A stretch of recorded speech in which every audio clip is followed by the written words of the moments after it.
সম্মানিত ভিউয়ার্স, আমি রফিক আপনাদের সাথে আছি।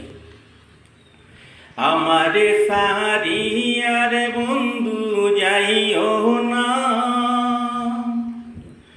তোমার লাগে পরাণ কান্দে, গরে মন বসে না রে বন্ধু, গরে মন বসে না।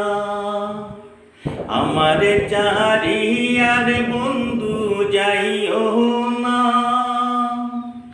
তোমার লাগে পরাণ কান্দে, গরে মন বসে না রে বন্ধু, গরে মন বসে না। আমারে চারিয়ার বন্ধু যাইও না, তোমার লাগে পরাণ কান্দে, গরে মন বসে না রে বন্ধু, গরে মন বসে